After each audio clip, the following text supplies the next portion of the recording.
Good morning बच्चों, कैसे हो? देखिए बेटा, अपन ने मॉडर्न फिजिक्स में एटॉमिक स्ट्रक्चर टॉपिक कंप्लीट कर लिया था, ठीक है। और उसमें आपसे कहा था मैंने, जो कल क्वेश्चन टिक कराई दिए थे कि एटॉमिक स्ट्रक्चर से रिलेटेड जो क्वेश्चंस हैं स्टेज 1, 2, 3, 4 में जो भी क्वेश्चंस इसके रिगार्डिंग, ठीक है, वो आपको टिक कराए थे, वो सारे आप सॉल्व कर लिए उन क्वेश्चंस को, ठीक है। अब उनको आने वाले कल या परसों में उसको अपन उनके डाउट डिस्कस कर लेंगे, जो भी आपकी परेशानियां होगी उनको अपन क्लास में क्लियर कर लेंगे, ठीक है। अब देखिए, आपको फिर मैंने जो मॉडर्न फिजिक्स की जो लास्ट एक्सरसाइज थी, एक्सरसाइज नंबर 4, जो थ्योरी के अंदर की एक्सरसाइज है मैटर वेव वाले चैप्टर से जस्ट पहले, ठीक है, तो उनमें जो 2-3 क्वेश्चन दिए थे उनसे कहा था पहले उनको आज अपन डिस्कस करेंगे, फिर आगे अपन स्टार्ट करते हैं मैटर वेव, ठीक है। तो यहाँ पे देखिए, यहाँ पे जो इसमें क्वेश्चन नंबर 1 आपसे कहा था मैंने करने के लिए, देखिए क्वेश्चन नंबर क्या है 1, single electron orbits around a stationary nucleus of charge plus ZE where Z is constant and E is magnitude of electronic charge. It requires 47.2 electron volt to excite the electron from second orbit to third orbit. में second orbit से third orbit तक electron को excite करना है, तो potential की कितनी requirement है बच्चों? 47.2 इलेक्ट्रॉन वोल्ट, या कहते हैं एनर्जी कितनी रिक्वायरमेंट है? 47.2 इलेक्ट्रॉन वोल्ट, ठीक है। तो आपको बच्चों 47.2 इलेक्ट्रॉन वोल्ट आपको एनर्जी की रिक्वायरमेंट गिवन है, क्या हमें सेकंड से थर्ड में पहुंचाना है, इतनी एनर्जी चाहिए। अभी आपको 3-4 डाटा पूछ रहा है, क्या क्या होंगी वैल्यू ऑफ जेड, ठीक है। पहले अपन वैल्यू ऑफ जेड निकालें, तो आपको एनर्जी गिवन है सेकंड से थर्ड के लिए, तो अपन जानते हो एनर्जी, एक्साइटेशन एनर्जी का अपन ने देखते हैं फॉर्मूला क्या होता है, क्या बताया था मैंने क्वेश्चन नंबर फर्स्ट जो अपन देख रहे हैं, इसमें एक्साइटेशन एनर्जी अपन लिखते हैं delta E equal to 13.6 Z square 1/n1 square minus 1/n2 square, तो 1/2 स्क्वायर माइनस 1/3 स्क्वायर कर लेंगे, ठीक है। तो बच्चों यहाँ पे देखिए क्या जाएगा, डेल्टा E तो हमें कितना गिवन है क्वेश्चन में, डेल्टा T गिवन है 47.2 इलेक्ट्रॉन वोल्ट, यहाँ पे ये वैल्यू इलेक्ट्रॉन वोल्ट में आती है, इसलिए इलेक्ट्रॉन वोल्ट में रख रहे हैं 47.2 इक्वल टू 13.6 Z स्क्वायर, और ये जाएगा बच्चों 1/4 माइनस 1/9। बस इसको सॉल्व कर लीजिए, तो यहाँ से Z की वैल्यू निकल जाएगी आपको 5, तो यहाँ पे Z की वैल्यू आपको 5 ऑप्शन जाएगी, तो फर्स्ट तो आंसर आएगा तो इसका Z इक्वल टू 5, क्लियर। और उसके बाद पूछा है आपसे the energy required to excite the electron from third to fourth orbit. अब थर्ड से फोर्थ तक के लिए आपको सेंड करने के लिए रिक्वायरमेंट एनर्जी पूछी गई है, तो यहाँ पे वापस ही लगा दो फॉर्मूला डेल्टा E, जेड तो पता चल चुका है, तो जेड पता चल चुका है 13.6, अब जेड को पुट कर देंगे 5 स्क्वायर, कहां से कहां तक पहुंचाना है बच्चों? थर्ड से फोर्थ तक के लिए, तो यहाँ पे 1/3 स्क्वायर माइनस 1/4 स्क्वायर करेंगे, ठीक है, 1/3 स्क्वायर माइनस 1/4 स्क्वायर, तो इसको कैलकुलेट कर लो, तो कैलकुलेट करने पे वही जो आंसर आपको दिया है 16.53, नियरली 16.53 इलेक्ट्रॉन वोल्ट दिया जाएगा रिजल्ट, ठीक है। तो इससे अपन ये सॉल्व कर सकते हैं, नियरली 16.53 इलेक्ट्रॉन वोल्ट। ये लो, ये सेकंड वाला रिजल्ट भी आ गया, डेल्टा E की वैल्यू। अब उसका फिर आपसे क्या पूछा जा रहा है इसके अंदर, थर्ड में the wavelength of electromagnetic radiations required to remove the electron from first Bohr orbit to infinity. Means यहाँ पे आपको फर्स्ट ऑर्बिट से इलेक्ट्रॉन को बिल्कुल बाहर इजेक्ट करना है, तो उस पे कितने रेडिएशन, कितने एनर्जी के रेडिएशन फॉल करने पड़ेंगे आपको?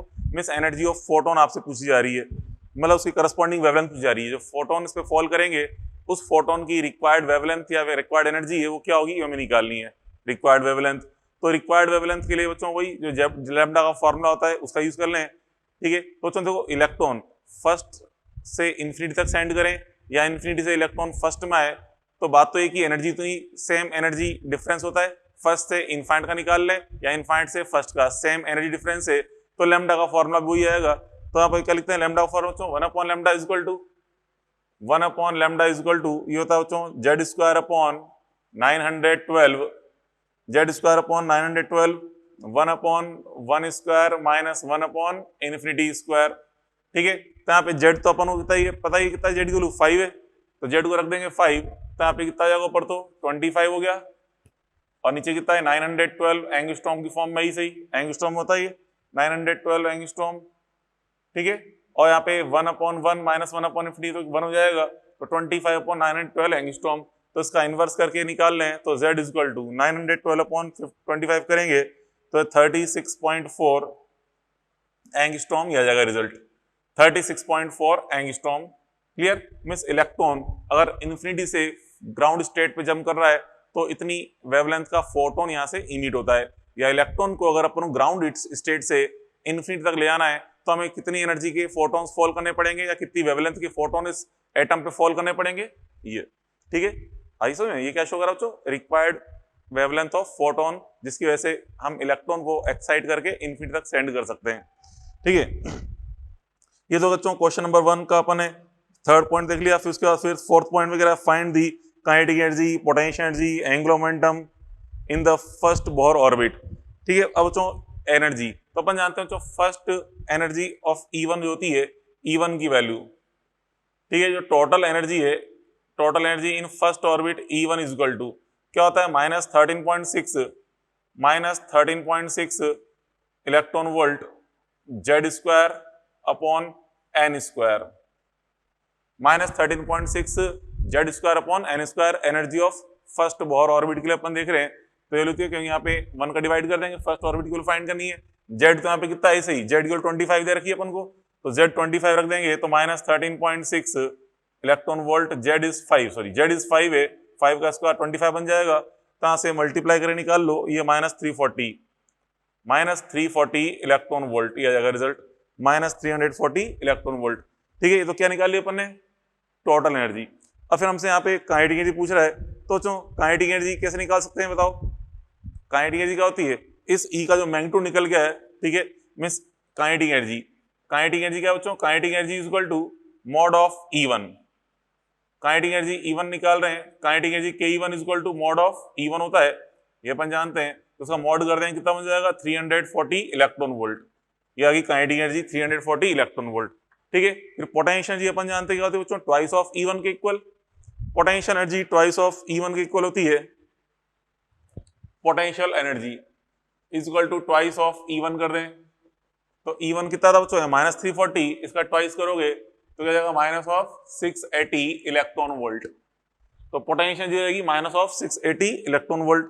फिर उसके बाद हमसे पूछा है J, एंगुलर मोमेंटम, तो J तो आप जानते हो क्या होता है बच्चों, NH/2π, J is equal to apply करते हैं NH/2π, तो यहाँ पे N तो 1 है ही सही, H प्लांक कांस्टेंट 6.6 इंटू 10⁻34, ठीक है, प्लांक कांस्टेंट वैल्यू 6.6 इंटू 10⁻34 होती है, ये भी आपको पता ही है, ठीक है। उसका बच्चों फिर 2π मतलब 2 इंटू 3.14, ठीक है, तो इसको डिवाइड करेंगे तो सॉल्व करने पे J की वैल्यू जो ऑप्शन आपको दे रखा है 8.86 इंटू 8.86 इंटू 1.05 इंटू 10⁻34, ये आ जाएगा जूल इंटू सेकेंड, ठीक है, जूल इंटू सेकेंड, ये रिजल्ट आपको ऑप्शन हो जाएगा जूल इंटू सेकेंड फॉर्म में J की वैल्यू।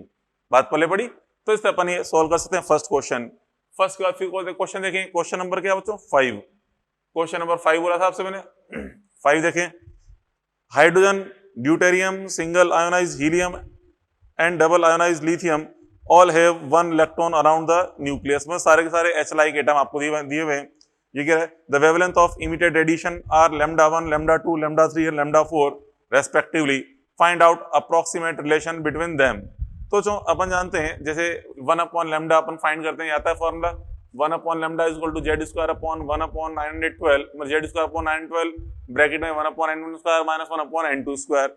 अब जो यहाँ पे ट्रांजिशन के बारे में कोई इन्फॉर्मेशन गिवन नहीं है कि कहाँ से कहाँ पे हो रहा है, तो अपन सबके ट्रांजिशन तो फिक्स लेके चलेंगे, मतलब फिक्स ट्रांजिशन है, चाहे कहीं से भी कहीं पे इलेक्ट्रॉन जंप कर रहा हो। अच्छा लिखा है इसके अंदर, कंसीडर n इक्वल 2 से 2, n इक्वल टू 1 ट्रांजिशन, तो ट्रांजिशन तो फिक्स है सबके लिए, तो सबके लिए ट्रांजिशन फिक्स है, तो 1/λ प्रोपोर्शनल टू क्या आएगा, Z स्क्वायर। कहाँ से हम देखें 1/λ इक्वल टू जो लिखते हैं आप R Z स्क्वायर ब्रैकेट में 1/1 स्क्वायर माइनस 1/2 स्क्वायर करेंगे, कहाँ से 1/λ इज प्रोपोर्शनल टू क्या बच्चों, Z स्क्वायर, ठीक है। तो यहाँ पे अगर मैं लैम्डा को उधर मल्टीप्लाई कर दूं तो lambda into Z square is equal to क्या जाएगा, constant, this implies lambda Z square is equal to constant, lambda into Z square is equal to constant means λ1 Z1 square equal to λ2 Z2 square is equal to λ3 Z3 square is equal to λ4 Z4 square, ये apply कर सकते हैं।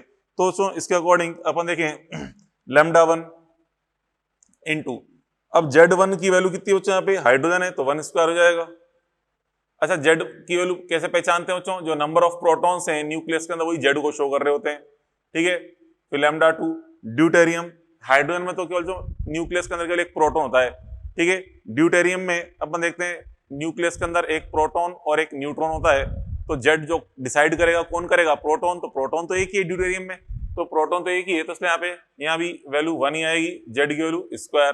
फिर उसके बाद फिर आगे helium atom की बात कर रहा है, हीलियम एटम, तो हीलियम में जेड की वैल्यू 2 होती है, तो 2 स्क्वायर कर देंगे। फिर बच्चों लिथियम में जेड इक्वल टू कितना होता है 3, तो 3 का स्क्वायर कर देंगे, तो क्या हो जाएगा यहाँ पे lambda 1 equal to lambda 2 equal to 4 lambda 3 equal to कितना हो जाएगा पे 9 लैम्डा 4, 9 लैम्डा 4, ठीक है, ये जाएगी वैल्यू 9 लैम्डा 4। क्लियर, तो इसका आंसर हो जाएगा। ओके, अब उसका फिर आगे क्वेश्चन नंबर 7 आपको दिया था। क्वेश्चन नंबर 7 में गिरा है an electron passing through a potential difference of 4.9 volt collide with a mercury atom and transfer it to the first excited state.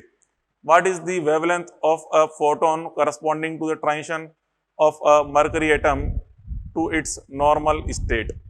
तो यहाँ पे देखिए, यहाँ पे इलेक्ट्रॉन को दोबारा ढंग से पढ़ना question, electron passing through potential difference 4.9 volt collide with mercury atom and transit to first excited, मतलब मर्करी एटम है, उसके इलेक्ट्रॉन को ग्राउंड स्टेट से फर्स्ट स्टेट तक एक्साइट करना है, मतलब n1 इक्वल टू, सुनना ध्यान से, n इक्वल टू 1 से n इक्वल टू 2 तक आपको इलेक्ट्रॉन को एक्साइट करना है। तो इस केस में रिक्वायर्ड एनर्जी कितनी है, 4.9 इलेक्ट्रॉन वोल्ट, क्योंकि 4.9 वोल्टेज है तो एनर्जी 4.9 इलेक्ट्रॉन वोल्ट होगी। मींस इलेक्ट्रॉन को n इक्वल टू 1 से n इक्वल टू 2 में सेंड करना है, तो एनर्जी 4.9 इलेक्ट्रॉन वोल्ट। तो वो वहां से वापस फर्स्ट में लौटेगा, 2 से वापस 1 में लौटेगा, तो इतनी ही एनर्जी का फोटोन यहां से इमिट होगा। जितनी एनर्जी 1 से 2 में जाने के लिए हमें देनी पड़ती है, उतनी एनर्जी 2 से 1 में आने पे वहां से रिलीज भी होगी, क्योंकि एनर्जी डिफरेंस तो वही ना, डेल्टा ई तो वही रहेगा, चाहे 1 से 2 का है या 2 से 1 का, तो डेल्टा ई तो मतलब एनर्जी जो डिफरेंस है दोनों के बीच में वो तो फिक्स ही है। तो यहाँ पे इसमें अब लैम्डा अपन निकालें, हमें डेल्टा ई पता चल चुका है कि डेल्टा ई कितना है 4.9 इलेक्ट्रॉन वोल्ट, ठीक है।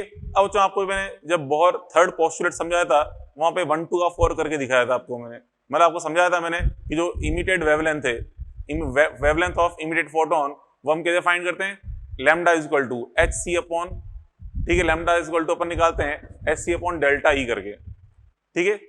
जब अपन लिखा ना, ये लिखते हैं अपन, देखो इस तरह से ध्यान समझो क्या कह रहा हूं मैं, इसमें 7th अपन क्वेश्चन नंबर 7 में जो अपन लिखते हैं, देखो लैम्डा इज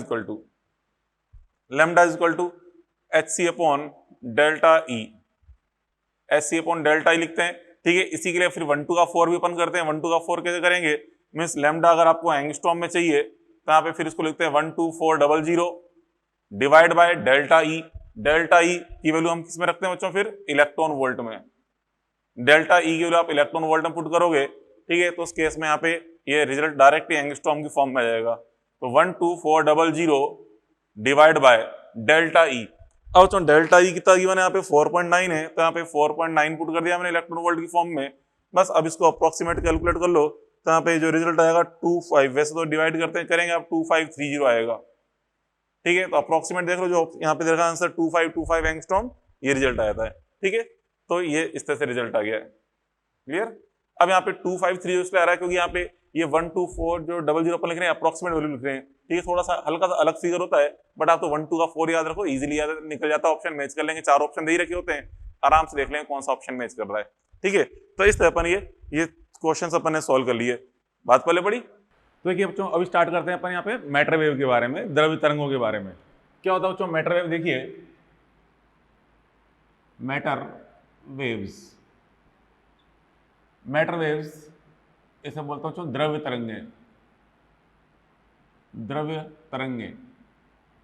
मैटर वेव्स द्रव्य तरंगे। द्रव्य का मतलब बच्चों लिक्विड से नहीं है, द्रव्य मतलब कोई पदार्थ, ठीक है। लिक्विड वाले द्रव को तो अपन लिखते हैं ऐसे, लिखते हैं द्रव, ठीक है। ये तो लिक्विड वाला द्रव होगा, द्रव्य मतलब कोई पदार्थ है, ठीक है, कोई पदार्थ है। अब बच्चों यहाँ पे द्रव्य तरंगों का मतलब क्या है, देखिए इसको समझें। द्रव्य तरंग मतलब ये आता है कि कोई भी पदार्थ अगर गतिशील है तो उसमें एक तरंग उपस्थित होती है, उसे बोलते हैं द्रव्य तरंग। कैसे पता चला इसके बारे में क्या था, तो उसके लिए थोड़ी सी एक चीज समझिए। दोस्तों अपन देखें प्रकाश के बारे में, प्रकाश को पहले लोग तरंग के रूप में मानते थे, ठीक है। जैसे अपन जानते हैं ध्वनि एक तरंग है, ऐसे ही लोग समझते हैं प्रकाश भी एक तरंग ही है, ठीक है। तो हम जानते हैं प्रकाश बच्चों कई सारे गुण होते हैं, परावर्तन, अपवर्तन, कई सारी प्रॉपर्टी होती है। परावर्तन, अपवर्तन, विवर्तन, प्रकाश विद्युत प्रभाव, रमन प्रभाव, जीमान प्रभाव, ठीक है, व्यतिकरण, ध्रुवण। तो बच्चों कई सारी प्रॉपर्टी हैं। अभी कई सारी प्रॉपर्टी ऐसी है, इनमें से कई सारी प्रॉपर्टी की व्याख्या तो हमने प्रकाश को तरंग माना, उससे आराम से व्याख्या हुई थी, ठीक है। लेकिन अभी भी कुछ प्रॉपर्टीज ऐसी थी जैसे कि photo electric effect, Raman effect, Zeeman effect, उसके अलावा कॉम्पटन प्रभाव, ठीक है। ऐसी कई सारी प्रॉपर्टीज ऐसी थी जिनकी व्याख्या प्रकाश को तरंग मानने पर नहीं हो पाती थी, ठीक है, नहीं हो पाती थी। तो फिर बाद में जब मैक्स प्लांक साइंटिस्ट ने लगभग सन 1900 के आसपास जब फोटोन के बारे में बताया, ठीक है, मैक्स प्लांक ने फोटोन के बारे में बताया कि मैक्स प्लांक ने कहा कि प्रकाश छोटे छोटे ऊर्जा पैकेट के रूप में गति करता है, फोटोन के रूप में गति करता है, फोटोन के रूप में गति करता है।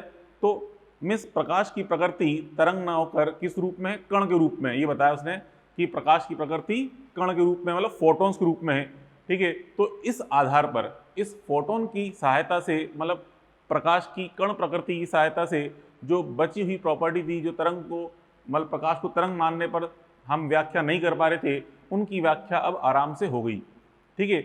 उन सभी प्रॉपर्टीज की व्याख्या कैसे हो गई, प्रकाश को फोटोन मानने पर। लेकिन जो व्याख्याएं तरंग मानने पर हो पा रही थी, वो व्याख्याएं कण मानने पर नहीं हो पाई। मतलब कुल मिला के क्या हुआ कि आधे गुण तो ऐसे थे जो प्रकाश को तरंग मानने पर व्याख्या हो पाती थी, आधे गुण ऐसे थे जिसमें प्रकाश को फोटोन मानने पर व्याख्या हो पाती थी, ठीक है। तो ये डाउट आज तक बना हुआ है कि प्रकाश की वास्तविक प्रकृति कण प्रकृति है या तरंग प्रकृति है या कुछ और ही है, ठीक है। तो कुछ और ही है तो उसके बारे में साइंटिस्ट को पता ही नहीं है, लेकिन कण प्रकृति, आधे व्याख्या कण प्रकृति से हो रही है, आधी तरंग प्रकृति से हो रही है। तो फाइनली साइंटिस्टों ने, वैज्ञानिकों ने मान लिया कि प्रकाश की द्वैत प्रकृति है, मतलब प्रकाश की द्वैत प्रकृति, दो नेचर है इसके अंदर, एक तो तरंग प्रकृति भी है इसके अंदर और एक कण प्रकृति भी है, ठीक है। तो आधुनिक भौतिकी में प्रकाश की द्वैत प्रकृति को सही माना गया है, द्वैत प्रकृति को माना गया है, क्लियर। तो इसी प्रकार से बच्चों फिर डी ब्रोगली साइंटिस्ट है। डी ब्रोगली साइंटिस्ट ने सोचा कि जिस प्रकार से प्रकाश एक तरंग होते हुए, कि प्रकाश को पहले तरंग ही मानते थे, ठीक है, सन 1900 से पहले प्रकाश को तरंग ही मानते थे, ठीक है। तो प्रकाश, उसने कहा जिस प्रकार प्रकाश एक तरंग होते हुए विभिन्न परिस्थितियों में एक गतिशील कण की तरह, मतलब फोटोन की तरह, कण की तरह व्यवहार करता है, उसी प्रकार बच्चों प्रत्येक गतिशील कण से भी एक तरंग संबद्ध होनी चाहिए। मतलब कोई भी कण गति कर रहा है तो उसमें भी कोई ना कोई एक तरंग होनी चाहिए, क्योंकि हमारी प्रकृति जो है बच्चों, नेचर, उसमें संमितता पाई जाती है, हमारे नेचर में संमितता पाई जाती है। तो उसी आधार पर सोचा कि इस समय प्रकाश की द्वैत प्रकृति है, तो तरंग के, मतलब उसी प्रकार से कण के अंदर भी द्वैत प्रकृति होनी चाहिए। मतलब जो कण है वो तो कण है ही सी, गतिशील कण के अंदर भी एक तरंग संबद्ध होनी चाहिए। तो फिर लोगों ने पूछा ठीक है, अगर ये कण गतिशील अवस्था में इसमें तरंग है तो उसको क्या बोलेंगे। उसने कहा कोई दिक्कत नहीं है, द्रव्य गति कर रहा है, मतलब पदार्थ गति कर रहा है तो उसको द्रव्य कण बोल दो, ठीक है, मैटर वेव बोल सकते हैं। मतलब कोई मैटर, कोई पदार्थ गति कर रहा है तो उसको हम इस तरंग को क्या बोल सकते हैं, मैटर वेव बोल सकते हैं, ठीक है। तो फिर लोगों ने पूछा क्या ये जो तरंग है, क्या ये तरंग बिल्कुल वैसी तरंग है जो अपन पढ़ते हैं विद्युत चुंबकीय तरंगों के बारे में। उसने कहा नहीं, ये विद्युत चुंबकीय तरंगें नहीं है, उससे अलग है। विद्युत चुंबकीय तरंग कौन सी होती है, प्रकाश तरंग, रेडियो वेव, अल्ट्रावायलेट, ठीक है, एक्सरे, गामा रे, ये सभी क्या है, ये सभी विद्युत चुंबकीय तरंगें हैं। तो उन्होंने कहा कि विद्युत चुंबकीय तरंगें अलग चीज़ है, ये मैटर वेव अलग चीज़ है। तो मैटर वेव की जो तरंग दैर्ध्य या ऊर्जा है उसको हम उससे कंपेयर नहीं कर सकते, ठीक है। और ये ना तो यांत्रिक तरंग है, ये यांत्रिक तरंग भी नहीं है, ठीक है, अलग ही प्रकार की तरंग है, उसको आपको अलग विद्युत चुंबकीय तरंगों से कंपेयर नहीं कर सकते, ठीक है। फिर चलो ठीक है, मान लिया आपकी बात कि द्रव्य गति कर रहा है, उससे एक तरंग संबंधित है, तो फिर उस तरंग से एक तरंग दैर्ध्य भी जुड़ी होनी चाहिए। तरंग, हर तरंग की एक तरंग दैर्ध्य होती है, तो उस तरंग दैर्ध्य का मान क्या होगा, उस तरंग दैर्ध्य को हम क्या बोलेंगे। तो उसने कहा कि इस तरंग दैर्ध्य का मान, इस तरंग की जो तरंग दैर्ध्य है, उस तरंग दैर्ध्य को अपन वैसे ही ज्ञात कर सकते हैं जैसे कि विद्युत चुंबकीय तरंगों में फोटोन की तरंग दैर्ध्य और संवेग में संबंध होता था, वही सूत्र यहाँ भी लगा सकते हैं, ठीक है। तो जैसे कि वहाँ पे अपन लिखा था, जब अपने याद करो कल पढ़ाई अपन ने क्या लिखा था सूत्र बच्चों, फोटोन का संवेग और लैम्डा में संबंध क्या होता है, P बराबर H अपॉन लैम्डा, या कहते हैं लैम्डा बराबर H अपॉन P, लैम्डा बराबर H अपॉन P। तो उसने कहा कि जिस प्रकार से वहाँ पे संबंध यूज कर रहे हैं फोटोन के लिए, गतिशील फोटोन के लिए मोमेंटम और लैम्डा में, तो वही संबंध यहाँ भी यूज कर सकते हैं। मिस डी ब्रोगली ने जो बताया कि द्रव्य तरंग है, उस द्रव्य तरंगों की तरंग दैर्ध्य होती है वो क्या होती है, लैम्डा बराबर h/p होती है। ठीक है, तो चलो ठीक है, मान लिया आपके पास की तरंग दैर्ध्य डी ब्रोगली मानिए इसका कि लैम्डा का मान h/p है। फिर उसका कि चलो उसको नाम क्या दें तरंग दैर्ध्य को, उसने कहा ठीक है यार, मैंने सब रिसर्च करी, मैंने बताया तो मेरे नाम पे रख दो डी ब्रोगली तरंग दैर्ध्य। ठीक है, लोगों ने उसको डी ब्रोगली तरंग दैर्ध्य कह दिया। इस प्रकार से ये सारी कहानी चली। ठीक है, इसे बोलते हैं डी ब्रोगली परिकल्पना। ठीक है, तो डी ब्रोगली सारी चीजें बताई, लेकिन इस चीज को प्रैक्टिकली प्रूव नहीं कर पाया। ठीक है, उसने बता दिया कि ऐसी चीजें होती हैं, अपनी परिकल्पना दी। फिर इस चीज को बच्चों, ये बात सही थी या गलत थी, इसको सही चीज सिद्ध किया बाद में आगे डेविसन जर्मर प्रयोग ने। डेविसन जर्मर प्रयोग में इस चीज को सही सिद्ध किया गया कि वाकई ही कोई कण गति कर रहा है तो उसमें एक तरंग संबंधित होती है। कैसे सिद्ध किया, यहाँ पे बच्चों आगे पढ़ेंगे अपन। डेविसन जर्मर प्रयोग में डेविसन जर्मर ने एक निकल क्रिस्टल लिया, निकल क्रिस्टल पे इलेक्ट्रॉन पुंज को गति कराया, मतलब कण गति कर रहे हैं, भौतिक कण गति कर रहे हैं, इलेक्ट्रॉन पुंज गति कर रहा है। तो जब इलेक्ट्रॉन पुंज यहाँ पे टकराया तो टकराकर यहाँ पे इसकी प्रकीर्णन हुआ, मतलब बिखरना, टकरा कर यहाँ पे सभी दिशाओं में बिखरा, प्रकीर्णन हुआ। इसका प्रकीर्णन बिल्कुल वैसा ही पाया गया जैसा कि द्रव्य तरंग, जैसा कि अपन जानते हैं बच्चों तरंग में, जैसा कि प्रकाश तरंग में विवर्तन की घटना होती है। अभी विवर्तन घटना जो अपन पढ़ते हैं द्रव्य तरंग में, आगे पढ़ेंगे वेव ऑप्टिक्स थ्योरी के अंदर, प्रकाश की तरंग वाले टॉपिक के अंदर एक विवर्तन घटना होती है जो कि तरंग का ही गुण है। जब इलेक्ट्रॉन यहाँ पे निकल क्रिस्टल से इलेक्ट्रॉन पुंज टकराता है तो सभी दिशाओं में इस प्रकार से प्रकीर्णित होता है, मतलब इस प्रकार से बिखरता है कि वह बिल्कुल प्रकाश तरंग के विवर्तन घटना के स्वरूप को दर्शा रहा होता है। तो इससे ये सिद्ध हुआ कि वाकई जो इलेक्ट्रॉन, गतिशील इलेक्ट्रॉन निकल पुंज टकरा रहा है, निकल क्रिस्टल से टकरा रहा है, सभी दिशाओं में बिल्कुल विवर्तन के रूप में बिखर रहा है। अर्थात इस इलेक्ट्रॉन में, इस गतिशील इलेक्ट्रॉन में कोई ना कोई तरंग स्वरूप विद्यमान है, क्योंकि विवर्तन घटना केवल तरंग के अंदर ही पाई जाती है। विवर्तन की घटना केवल तरंग के अंदर ही पाई जाती है। अर्थात इससे प्रूव हुआ कि वाकई में कोई इलेक्ट्रॉन गति कर रहा है, उसके अंदर तरंग स्वरूप भी है। ठीक है, मतलब गतिशील कण से भी एक तरंग संबंधित होती है जिसे हम बोलते हैं द्रव्य तरंग। ठीक है, ये बातें उससे बताई गई। अब बच्चों यहाँ पे इसके अंदर इस चीज के बारे में अपन देखें। अब यहाँ बच्चों इसमें प्रयोग में सिद्ध कैसे हुआ, फिर इस प्रयोग के अंदर जो इलेक्ट्रॉन गति कर रहे थे, ठीक है, इन गतिशील इलेक्ट्रॉन की वहाँ पे तरंग दैर्ध्य ज्ञात की, प्रैक्टिकली तरंग दैर्ध्य क्या होनी चाहिए। जो यहाँ पे स्कैटरिंग हो रही है, मतलब विवर्तन के रूप में यहाँ पे घटना घटित हो रही है, वहां से इस इलेक्ट्रॉन की तरंग दैर्ध्य कितनी होनी चाहिए, प्रैक्टिकली हम देखा तो प्रैक्टिकली तरंग दैर्ध्य प्राप्त हुई, प्रायोगिक रूप से तरंग दैर्ध्य प्राप्त हुई इस डेविसन जर्मर प्रयोग में। उस तरंग दैर्ध्य का मान लगभग वही आया था जो डी ब्रोगली साइंटिस्ट ने सूत्र दिया था। उस सूत्र से इलेक्ट्रॉन की तरंग दैर्ध्य होनी चाहिए थी, जो सूत्र से इलेक्ट्रॉन की तरंग दैर्ध्य होनी चाहिए, लगभग वही मान यहाँ पे प्राप्त हुआ डेविसन जर्मर प्रयोग में। तो इससे लगभग 100% प्रूव हो गया कि वाकई में कोई तत्व गति कर रहा है तो उससे भी एक तरंग संबंधित होती है। तो ये सारी चीजें अपन इस चैप्टर के अंदर पढ़ेंगे। ठीक है, तो चलो स्टार्ट करते हैं। यहाँ पे अपन हम बात कर रहे हैं द्रव्य तरंग। ठीक है, तो यहाँ से द्रव्य तरंग में क्या बताया मैंने आपको, प्रकाश की द्वैत प्रकृति के अनुसार, प्रकाश की द्वैत प्रकृति, प्रकाश की द्वैत प्रकृति कौन सी बच्चों, द्वैत प्रकृति तरंग तथा कण, तरंग तथा कण।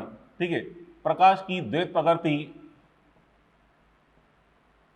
के अनुसार, कण का मतलब चाहे फोटोन से, क्योंकि प्रकाश को फोटोन रूप मानते हैं, फोटोन मतलब कण ही थे। ठीक है, प्रकाश की द्वैत प्रकृति के अनुसार, द्वैत प्रकृति के अनुसार डी ब्रोगली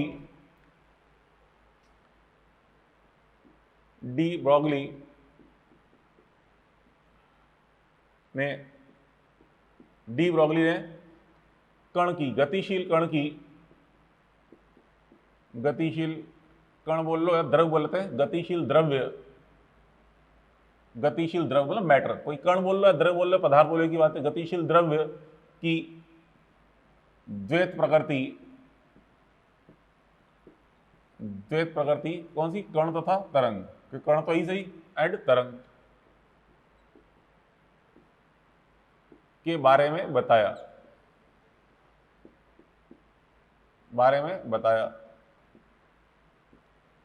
प्रकाश की द्वैत प्रकृति के अनुसार डी ब्रोगली ने गतिशील द्रव्य की भी द्वैत प्रकृति के बारे में बताया।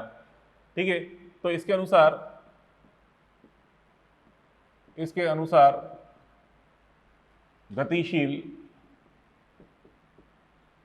गतिशील द्रव्य मतलब पदार्थ या कोई कण, ठीक है, गतिशील द्रव्य से भी एक तरंग गतिशील द्रव्य से भी एक तरंग संबद्ध होती है, मतलब जुड़ी होती है, संबद्ध होती है, जिसे द्रव्य तरंग कहा गया। द्रव्य तरंग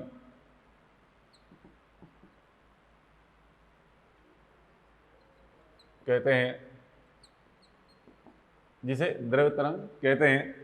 ठीक है, बात पहले पड़ी। और इस तरंग दैर्ध्य को, इसकी तरंग दैर्ध्य को क्या बोलते हैं? डी ब्रोगली तरंग दैर्ध्य, तथा इसकी तरंग दैर्ध्य को,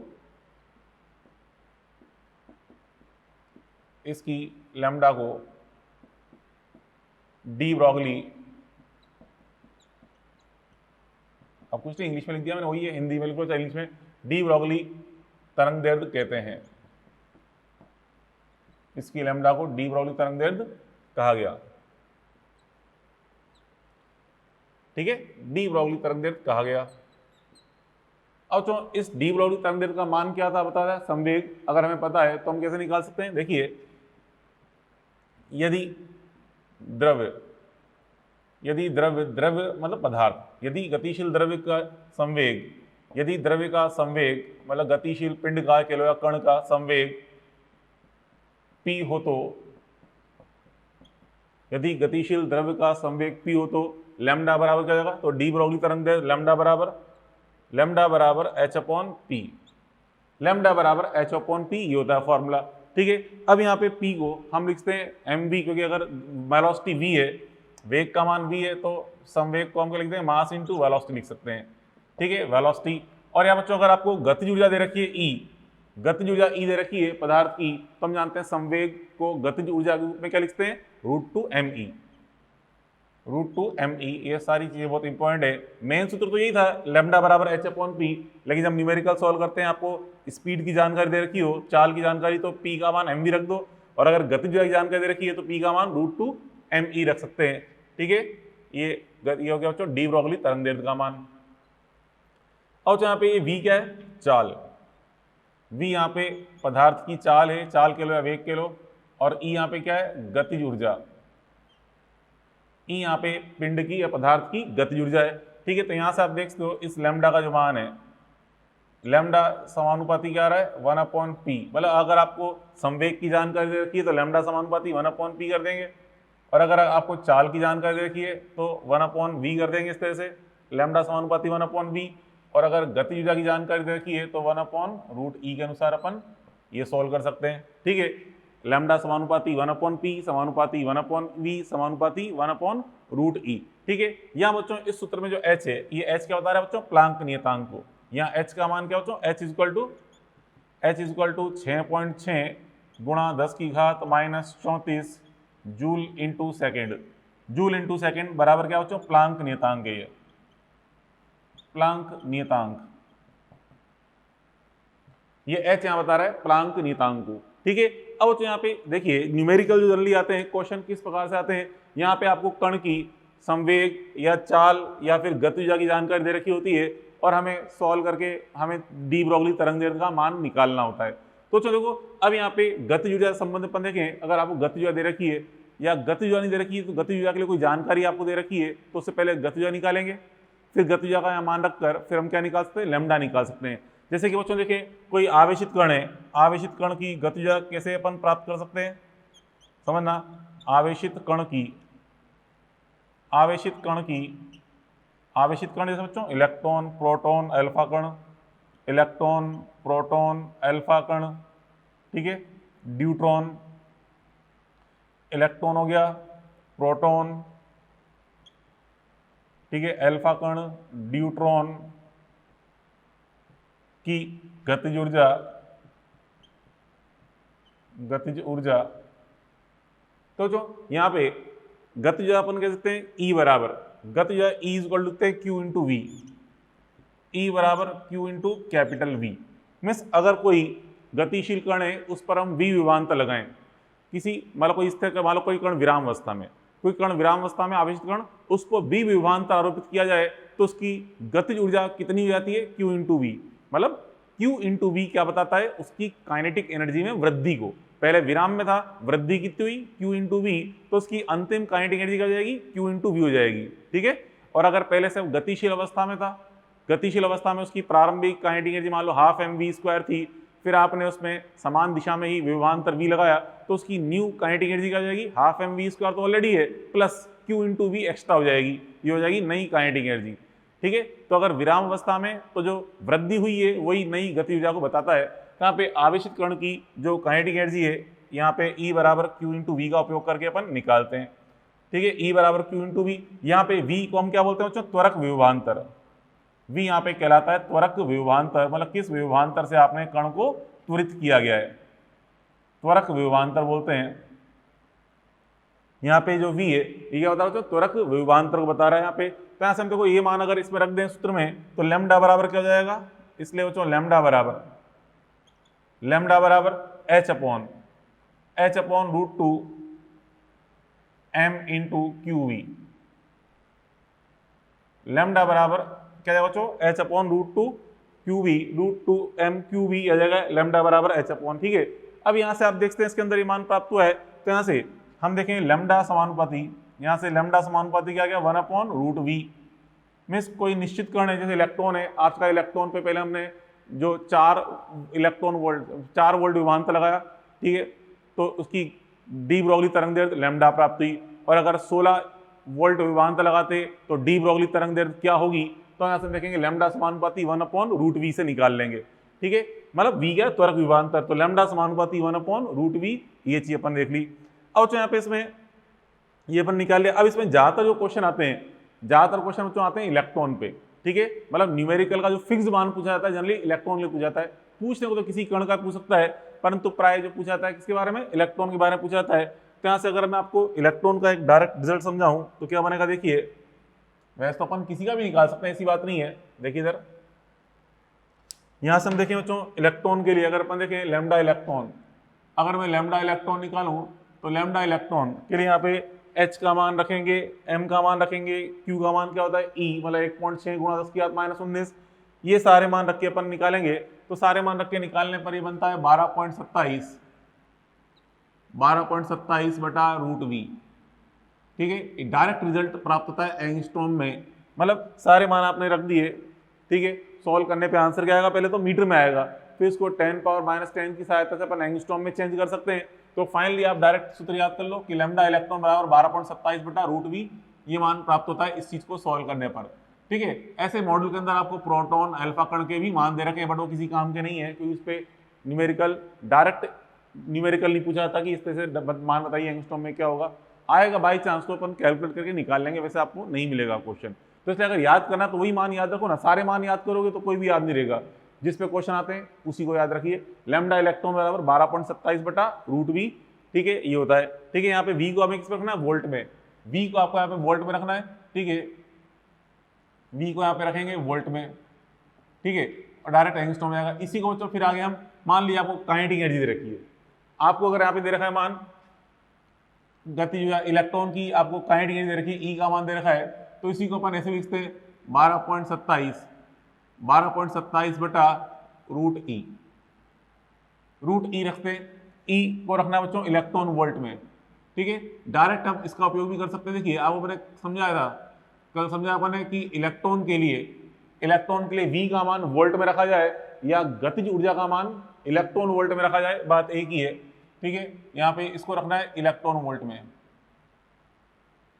ठीक है, इलेक्ट्रॉन वोल्ट में, ये वोल्ट में रखना है इसका मान, और ये इलेक्ट्रॉन वोल्ट में, ठीक है। तो अगर आपको इलेक्ट्रॉन की डायरेक्ट गतिज दे रखी है कि कितने इलेक्ट्रॉन वोल्ट गतिज है, जैसे मान लो 10 इलेक्ट्रॉन वोल्ट गतिज दे रखी है, तो कोई नहीं, यहाँ पे 10 रख दो, आंसर आ जाएगा, ठीक है। ये आपसे कहा जाए कि इलेक्ट्रॉन पर हमने 20 वोल्ट विभवांतर लगाया, तो V का मान देखा है, यहाँ 20 रख दो, उससे आंसर आ जाएगा, ठीक है। तो इस तरीके से अपन निकाल सकते हैं, क्लियर। और आपको वाकई डिटेल में निकालना है तो आप इसका भी उपयोग करिए, बहुत लंबा कैलकुलेशन हो जाएगा, डायरेक्ट यहाँ पे रखेंगे, आंसर एंगस्ट्रॉम में आपको प्राप्त हो जाएगा, ठीक है। ये चीज अपन देखिए बच्चों। अब यहाँ पे ऐसा क्यों बोल रहा हूँ, क्योंकि बच्चों यहाँ पे हम देखें, क्योंकि यहाँ पे इलेक्ट्रॉन के लिए हम जानते हैं V वोल्ट में इज इक्वल टू क्या होता है, E इलेक्ट्रॉन वोल्ट में, ये परिमाण क्या होते हैं, बराबर। इलेक्ट्रॉन के लिए V का मान वोल्ट में बराबर E का मान इलेक्ट्रॉन वोल्ट में, परिमाण बराबर होते हैं। ये अपन कल भी देख चुके हैं, ठीक है, जहाँ पर मैंने आयनन विभव के बारे में पढ़ा था, आयनन विभव और आयनन ऊर्जा, वहाँ पे आपको ये चीज समझाई थी मैंने, V वोल्ट में और E इलेक्ट्रॉन वोल्ट में, ठीक है। ये चीज अपन देख ली। और जो इस पे जो क्वेश्चन आते हैं, अगर मान लो से अलग अलग कणों की तुलना कराई जाए, जैसे आवेशित कण तो कुछ भी हो सकते हैं, इलेक्ट्रॉन, प्रोटॉन, अल्फा, ड्यूट्रॉन, इनकी तुलना कराई जाए तो फिर हमें टेबल पता होनी चाहिए, जो कि आपको पहले बचपन में कई बार सिखा चुका हूं मैं आपको, कई बार अपन लिखा है टेबल। ये देखिए, प्रोटॉन, ठीक है, प्रोटॉन, अल्फा कण, ड्यूट्रॉन, प्रोटॉन, अल्फा कण, ड्यूट्रॉन।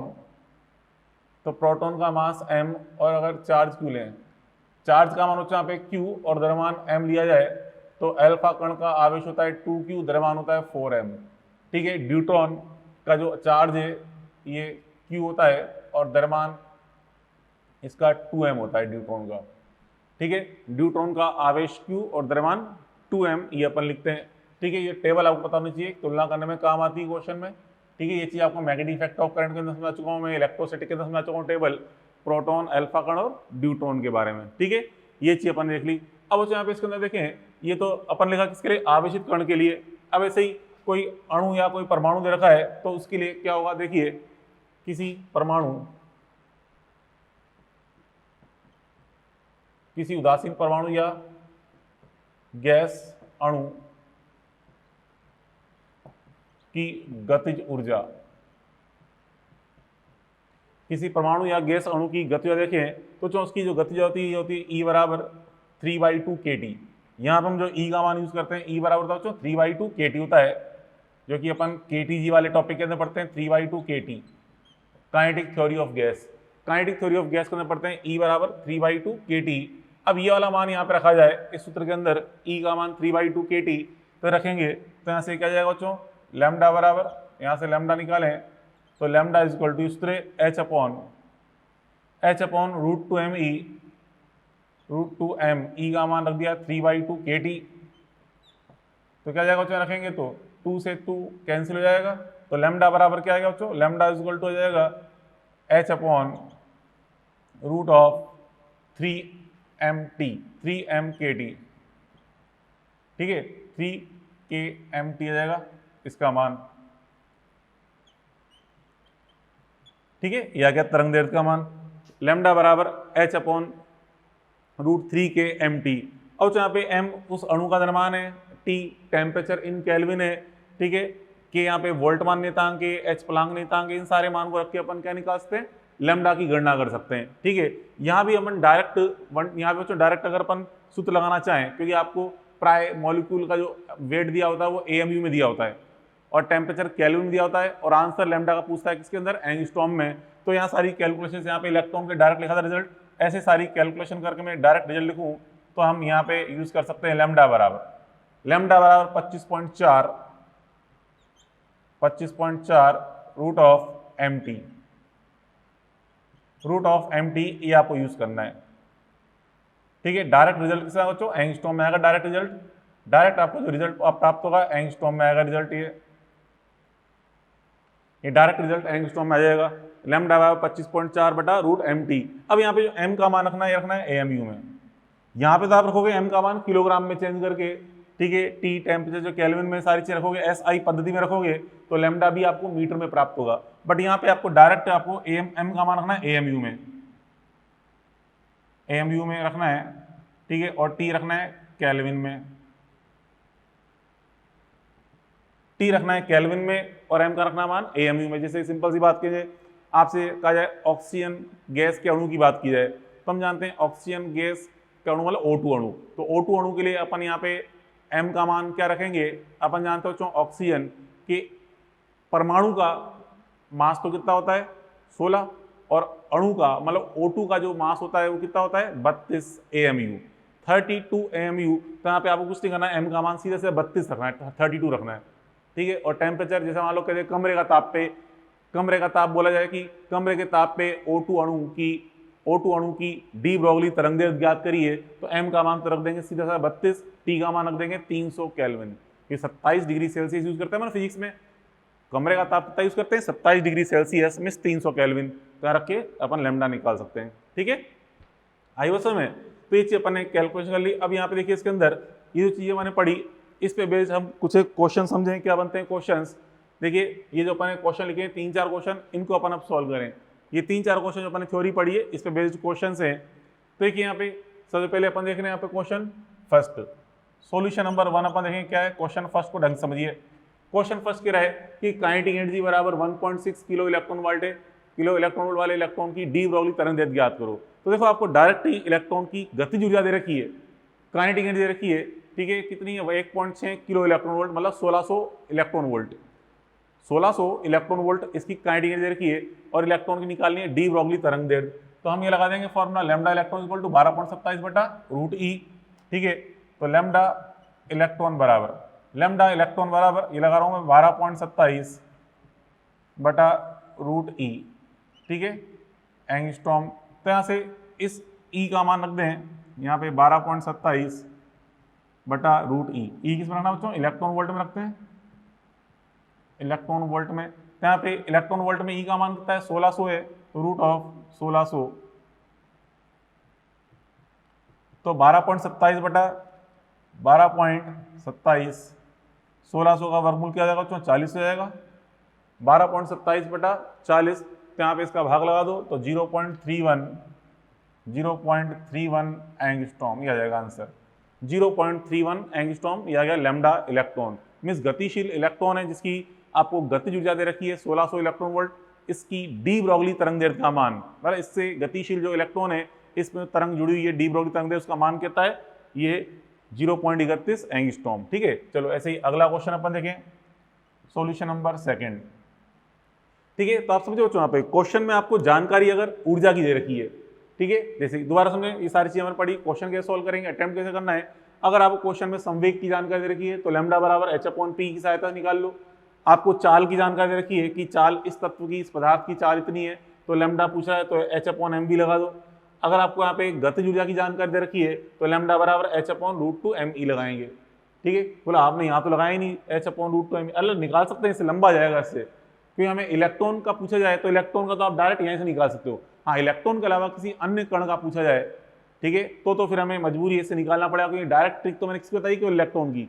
अगर ये क्वेश्चन प्रोटॉन के बारे में पूछा जाता तो फिर हमें इस तरीके से करना पड़ता है, एच का मान रखते, एम का मान रखते, ई का मान रखते, जूल में चेंज करके यहाँ पे इसमें तो ई क्या है जूल के अंदर गति हो जाए तो जूल में रखते तब जाके रिजल्ट आता है, पहले तो मीटर में फिर उसको चेंज करते एंगस्ट्रॉम में। लेकिन इलेक्ट्रॉन के लिए आप डायरेक्ट इस ट्रिक का यूज कर सकते हो, क्योंकि हमें कह रहा हूँ जितने भी पार्टिकल में क्वेश्चन आएगा ना तो यहाँ पे मान चलो 90% चांस है इलेक्ट्रॉन पे आएगा, तो इलेक्ट्रॉन का याद रख लो, बाकी अन्य पार्टिकल निकालना है तो उससे निकाल लेंगे, ठीक है। अब चलो क्वेश्चन सेकंड, आपसे कह रहा है एक इलेक्ट्रॉन तथा 1 ग्राम द्रव्यमान का एक पत्थर 3 × 10⁴ मीटर पर सेकंड से गतिशील है, तो प्रत्येक की डी ब्रॉगली तरंग दैर्ध्य हमें ज्ञात करनी क्या होगी। तो देखिए यहाँ पे चाल की जानकारी दे रखी है, तो चाल की जानकारी के लिए क्या लगाएंगे h/mv। तो पहले इलेक्ट्रॉन के निकालें अपन, इलेक्ट्रॉन के लिए लैम्डा इलेक्ट्रॉन बराबर क्या लगा रहा हूं h/mv। h का मान 6.6 × 10⁻⁻34 बटे में m, इलेक्ट्रॉन द्रव्यमान क्या होता है 9.1 × 10⁻31 9.1 × 10⁻31 होता है। चाल आपको दे रखी है, कितनी दे रखी है 3 × 10⁴ 3 × 10⁴ ये चाल का मान दिया है, तो उसको सॉल्व करके निकाला जाए तो जो सॉल्व करने पे यहाँ जो मान आता है इसका इलेक्ट्रॉन वाला 2.4 × 10⁻8 2.4 × 10⁻8 मीटर पर सेकंड ही आता है मान इलेक्ट्रॉन के लिए, ठीक है। यही चीज पत्थर के निकाले अपन, लैम्डा पत्थर जो पत्थर गति कर रहा है इसके लिए निकाला है मान, तो वापस ये लगाएंगे इसको h/mv। h का मान तो वही 6.6 × 10⁻34 बटे में यहाँ रखेंगे m, हमें कितना दे रखा है 1 ग्राम। 1 ग्राम का मतलब 10⁻³ किलोग्राम, 10⁻³ किलोग्राम। चाल तो कह रहे हैं यहाँ पे 3 × 10⁴ है, सही 3 × 10⁴, ठीक है।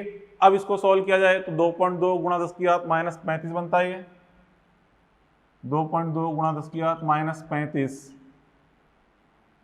अच्छा मीटर पर सेकंड नहीं, खाली मीटर है, तरंग निकाला मीटर में आएगा, ये मीटर, ये भी आएगा मीटर। 2.2 × 10⁻35 मीटर ये रिजल्ट आपको प्राप्त हुआ। अब यहाँ पे देखिए गौर से एक क्वेश्चन मैंने क्यों कराया आपको। इलेक्ट्रॉन, इलेक्ट्रॉन हम जानते हैं बहुत छोटा कण होता है, ठीक है। इसके लिए तरंग दैर्ध्य तैयारी 2.8 गुणा 10 की घात माइनस 8 मीटर, ठीक है। और यहाँ पे लैम्डा पत्थर के लिए क्या आ रहा है 2.2 गुणा 10 की घात माइनस 35 मीटर, जो कि बहुत छोटी है। देखिए इलेक्ट्रॉन की तरंग दैर्ध्य का मान 10 की घात माइनस 8 मीटर है। देखिए बच्चों 10 की घात माइनस 8, 10 की घात माइनस 10, 10 की घात माइनस 12 तक, मतलब पिकोमीटर तक की दूरी तक का अपन मेजरमेंट कर सकते हैं। 10 की घात माइनस 10, 10 की घात माइनस 12 तक की दूरी, मीटर दूरी तक इतनी छोटी दूरी तक मेजरमेंट कर सकते हैं, ठीक है। और इसको हम फील भी कर सकते हैं, लेकिन ये दूरी तो बहुत छोटी है, 10 की घात माइनस 35 मीटर। इतनी छोटी तरंग दैर्ध्य की लंबाई को ना तो हम माप सकते हैं, ना ही हम इसको फील कर सकते हैं, ठीक है। तो क्या मतलब है कि जो डी ब्रॉगली तरंग दैर्ध्य हर तत्व से, हर पदार्थ से संबंधित होती है, लेकिन जो सामान्य पिंड होते हैं जैसे पत्थर हो गया, या जैसे आप भाग रहे हो, या कोई कार गति कर रही है, या कोई एरोप्लेन गति कर रहा है, तो इन बड़े पिंडों से भी डी ब्रॉगली तरंग दैर्ध्य संबंधित होती है, मतलब द्रव्य तरंग संबंधित होती है, परंतु इनकी तरंग दैर्ध्य इतनी छोटी होती है कि इसको हम फील ही नहीं कर पाते। मैंने आप सोचो, आप खुद भाग रहे हो, तो क्या आपको ऐसा महसूस हो रहा है कि आपके साथ कोई तरंग है? नहीं हो रहा होता। क्यों? क्योंकि हमारे साथ जो डी ब्रॉगली तरंग दैर्ध्य जुड़ी होती है, उस तरंग दैर्ध्य का मान बहुत अल्प होता है। यहाँ से देख रहे हैं 10 की घात माइनस 35 मीटर पत्थर का है, तो अपन मास तो लगभग 50 किलोग्राम है, इससे कई गुना ज़्यादा है, हजारों गुना ज़्यादा है इस पत्थर से। तो उस केस में उससे अपन तुलना करें तो हमारी डी ब्रॉगली तरंग दैर्ध्य और ज़्यादा छोटी जाएगी, मतलब हमारी तरंग दैर्ध्य निकालो तो 10 की घात माइनस 38 या 10 की घात माइनस 39 मीटर रूप में जाएगी, जो कि वेरी वेरी छोटी है, ठीक है। इससे इस तरंग दैर्ध्य को ना तो नाप पाते हैं, ना ही अपन इसको फील कर पाते हैं, ठीक है। तो क्या मतलब रिजल्ट क्या निकल के आया कि डी ब्रॉगली तरंग दैर्ध्य, मतलब डी ब्रॉगली जो परिकल्पना है, डी ब्रॉगली की जो परिकल्पना है, डी ब्रॉगली परिकल्पना बड़े पिंडों के लिए भी सत्य है, बड़े पिंडों के लिए भी सत्य है, परंतु इसका मान यहाँ लैम्डा का मान इतना छोटा होता है कि हम इसको महसूस ही नहीं कर पाते, ठीक है। मतलब इसको ना तो महसूस कर पाते हैं, ना ही इसको हम मेजर कर पाते हैं। तो यहाँ से एक स्टार पॉइंट के रूप में अपन देखें तो यहाँ से हम कह सकते हैं, देखिए क्या कहना था समझो। अतः तो यहाँ जो मान निकल कर आ रहा है वेरी स्मॉल निकल कर आ रहा है, वेरी स्मॉल, ठीक है, वेरी स्मॉल मान है। अतः डी ब्रॉगली परिकल्पना, डी ब्रॉगली परिकल्पना सामान्य पिंडों, गतिशील सामान्य पिंडों, गतिशील सामान्य पिंडों के लिए भी सत्य है। गतिशील सामान्य पिंडों, गतिशील सामान्य पिंडों के लिए भी सत्य है, परंतु इन पिंडों की जो लैम्डा है, डी ब्रॉगली तरंग दैर्ध्य, इन पिंडों की लैम्डा नगण्य होती है, जिसका मापन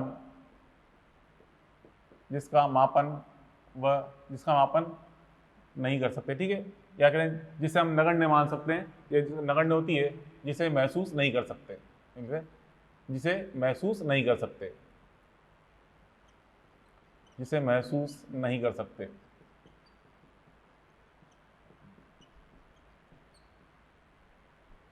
ठीक है, जिसे हम महसूस नहीं कर सकते। अच्छा, अब यूं सोचें कि लैम्डा का मान अल्प है, समझना बात को, मेरी भावनाओं को समझना। लैम्डा का मान अल्प है, बहुत छोटा है, तो फिर ऊर्जा तो बहुत उच्च होनी चाहिए, कि हम जानते हैं सूत्र होता है E बराबर hc अपॉन लैम्डा, होता नहीं होता, E बराबर hc अपॉन लैम्डा। लैम्डा अगर अल्प है तो ऊर्जा तो काफी उच्च होनी चाहिए, होनी चाहिए। आपसे कहते हो लैम्डा कितनी अल्प आ रही है, 10 की घात माइनस 35, तो उसको ऊपर ले आएंगे तो 10 की घात प्लस 35, मतलब काफी उच्च ऊर्जा आएगी। तो बोलो कि यार ऊर्जा काफी उच्च और आप कह रहे हो महसूस ही नहीं कर पा रहे। देखिए आप कहाँ मिस्टेक कर रहे हो, आप मिस्टेक कर रहे हो कि ये सूत्र यहाँ लगा ही नहीं सकते। ये सूत्र तो किसके होता है बच्चों? ये होता है विद्युत चुंबकीय तरंगों के लिए, मतलब फोटॉन्स के लिए। ये सूत्र का उपयोग यहाँ पे नहीं कर सकते हम, ध्यान रखना। इस सूत्र का उपयोग यहाँ पे डी ब्रॉगली तरंग दैर्ध्य के लिए नहीं कर सकते, क्योंकि डी ब्रॉगली ये सूत्र केवल किसके लिए होता है? विद्युत चुंबकीय तरंगों के लिए। और यहाँ पे जब हम पढ़ रहे हैं द्रव्य तरंग, ये विद्युत चुंबकीय तरंगों से अलग तरंग है, इसके लिए इस सूत्र का उपयोग करना वर्जित है, ठीक है। इसलिए आप इस सूत्र का यहाँ पे बीच में अड़ंगा न डालें, ठीक है। ये सूत्र डी ब्रॉगली तरंग दैर्ध्य के लिए नहीं लगाया जाता, ठीक है। मतलब डी ब्रॉगली तरंग दैर्ध्य रखी और ऊर्जा आपसे पूछ ले तो नहीं, इससे नहीं निकालने अपन को, ठीक है। तो किससे निकाले, इससे निकालनी तो इससे निकालो। यहाँ पे लैम्डा बराबर क्या है, h/√2 me, तो यहाँ से e निकाल लो, लैम्डा आपको देखा है तो इससे निकाल सकते हैं अपन, ठीक है। चलो अब यहाँ से हम देखें इसके अंदर बच्चों नेक्स्ट पॉइंट जिसे हम महसूस नहीं कर सकते, ये आपको बताया मैंने। अब यहाँ पे देखिए इसके अंदर अगला एग्जाम्पल देखें, दो तो कर लिए।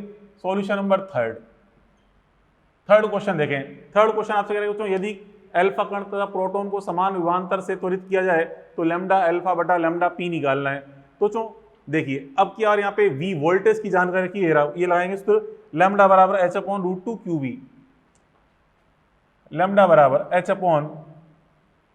h/√2 MQV इसका यूज करेंगे, ठीक है। तो यहाँ पे V सेम दे रखा है, दो कांस्टेंट है, HV कांस्टेंट है, तो समानुपाती क्या होगा 1/√MQ, 1/√MQ इसका उपयोग करेंगे। तो यहाँ से लैम्डा अल्फा बटा लैम्डा प्रोटॉन निकालना है, तो बराबर, तो यहाँ से इसके मान रखा जाए। देखिए यहाँ पे पहले प्रोटॉन के ऊपर आ जाएगा m/q, ठीक है। अल्फा कण के लिए यहाँ पे नीचे रखेंगे, अल्फा कण का मास कितना है 4m, आवेश कितना है 2q, ये रख दिया तो क्या जाएगा रिजल्ट, m से m, q से q कट जाएगा तो 1/2√2, फिर 4 का वर्गमूल 2 जाएगा और अंदर 2 रह जाएगा तो 1/2√2 आ जाएगा इसका आंसर थर्ड का। देखिए बिल्कुल सिंपल जो क्वेश्चन है, कोई टिपिकल नहीं है, आप आराम समझ सकते हैं, ठीक है। उसका चलो क्वेश्चन नंबर 4 अपन देखें, सॉल्यूशन नंबर 4 क्या कह रहा है बच्चों। क्वेश्चन नंबर 4 आपसे इलेक्ट्रॉन प्रोटॉन अल्फा कण समान चाल से गति करें तो इनकी लैम्डा क्रम क्या होगा, मतलब बताने कौन सी तरह, किसकी तरंग छोटी होगी किसकी बड़ी होगी, ये हमें सोच रहा है, ये पूछ रहा है हमसे। तो चलो देखो यहाँ पे इसमें हमें यहाँ पे चाल की जानकारी देखी है, तो चाल की जानकारी लगाना है उसको, लैम्डा बराबर h/mv, लैम्डा बराबर h/mv का यूज करेंगे। तो v तो यहाँ पे आपको सेम दे रखा है, तो v यहाँ पे सेम है, इसलिए लैम्डा समानुपाती का लगाएंगे 1/m, लैम्डा समानुपाती 1/m का उपयोग करेंगे। अब चूंकि बच्चों अपन जानते हैं, अब चूंकि लैम्डा द्रव्यमान जो होता है, इलेक्ट्रॉन का द्रव्यमान सब छोटा होता है, उससे थोड़ा बड़ा होता है प्रोटॉन का द्रव्यमान, उससे और बड़ा होता है अल्फा कण का द्रव्यमान, ठीक है। तो इसलिए बच्चों यहाँ पे इसलिए इलेक्ट्रॉन की तरंग दैर्घ्य सबसे ज्यादा आएगी, lambda electron greater than lambda proton greater than lambda alpha कण, ठीक है। ये इनका क्रम आएगा, ये इनका ऑर्डर आएगा, ये चीज अपन देखी, बात पहले पड़ी। तो इस प्रकार से अपन क्या निकाल सकते हैं, अलग अलग कणों की डी ब्रोगली तरंग दैर्घ्य के बारे में ज्ञात कर सकते हैं। ये तो भी अपन ने यहाँ पे 4 क्वेश्चन सॉल्व किए, अभी कई सारे क्वेश्चन और हैं, कम से कम इस पे हम 8-10 क्वेश्चन और सॉल्व करेंगे, ठीक है। तो चलो आज के लिए खैर इतना बहुत है, कल अपन इस पे और क्वेश्चन सॉल्व करते हैं, इस टॉपिक को और डिटेल में स्टडी करते हैं, ठीक है। अच्छा तो एक चीज और समझा दूं आपको, जैसे अपन ने यह पढ़ा एटॉमिक स्ट्रक्चर टॉपिक पढ़ चुके हैं पहले, ठीक है। मैटर तो अपन यहाँ तक पढ़ लिया, एटॉमिक स्ट्रक्चर अपन पहले पढ़ चुके हैं, ठीक है, कंप्लीट कर लिया अपन ने, कल कंप्लीट होगा था एटॉमिक स्ट्रक्चर। इससे जो रिलेटेड क्वेश्चन हैं स्टेज 1, 2, 3, 4 में आपको टिक कराता हूँ, वो आप ट्राई करना, क्योंकि अपन 2 दिन बाद फिर इसके डाउट भी डिस्कस करेंगे। तो देखो स्टेज नंबर 1 में 1 से लेकर 26 तक, 1 से लेकर 26 तक सारे करने, ये एटॉमिक स्ट्रक्चर टिक करा रहा हूँ 1 से 26 तक, ठीक है। फिर स्टेज 2 में जो क्वेश्चंस हैं, चलो साथ में मैटर वेव को भी टिक करा देता हूँ आपको, ठीक है, मैटर वेव को भी टिक कराता हूँ सारे क्वेश्चंस। तो यहाँ पे देखिए स्टेज 1 में तो आपको सारे सोल्व करने क्वेश्चन, स्टेज 1 में मैं मैटर वेव और एटॉमिक स्ट्रक्चर दोनों की टिक कर रहा हूँ। स्टेज 1 में 1 से लेकर 37 तक, 1 से 37 तक सारे करने, ठीक है। फिर स्टेज 2 में आपको 1 से लेकर 29 तक, 1 से 29 तक सारे करने, 1 से 29 तक सारे करने, ठीक है। उसके बाद फिर आगे हम देखें स्टेज नंबर 3 में आपको करने हैं क्वेश्चन 1 से लेकर 14 तक, 1 से लेकर 14 तक सारे करने, ठीक है। ये atomic structure and de Broglie जो टॉपिक पे चल रहा है, इसके सारे क्वेश्चन टिक कर रहा हूँ, आप साथ साथ कर लें, क्योंकि हमें टेस्ट के अकॉर्डिंग तैयारी करनी, 2 दिन बाद हम इसके डिस्कशन भी करेंगे, ठीक है। उसके बाद फिर आगे बच्चों, उसके बाद फिर आगे इसी में ग्राफिकल क्वेश्चन भी हैं आगे स्टेज 3 में जो ग्राफिकल क्वेश्चन, उसके अंदर ज़्यादा तो नहीं है, खैर क्वेश्चन नंबर 49 हो जाएगा, क्वेश्चन नंबर 50 और क्वेश्चन नंबर 63, ठीक है। फिर स्टेज नंबर 4 में क्वेश्चन नंबर 6, 7, 8 13, 14, 21, 22, 23, 27, 31, 33, 35, 37, 38, 42, 44, 47, 50, 51, 52, 53, 54, 55, 59, 64। ये तो मेडिकल वाले क्वेश्चन हो गए। इंजीनियरिंग वाले क्वेश्चन 3rd, 4th, 6th, 7, 9, 11, 12, 17, 18, 19, 27, 28, 30, 36, 37, 38, 40, 42, 50, 52, 53, 54, 59, 61, 62, 65, 67। ठीक है, तो ये क्वेश्चंस आप ट्राई करना। ठीक है, तो चलो आज के लिए इतना बहुत है। आज की कहानी यही खत्म करते हैं अपन मैटर वेव के बारे में। कल अपन आगे और इस पे क्वेश्चन सॉल्व करेंगे। ठीक है, चलो कल मिलते हैं। Okay, good bye.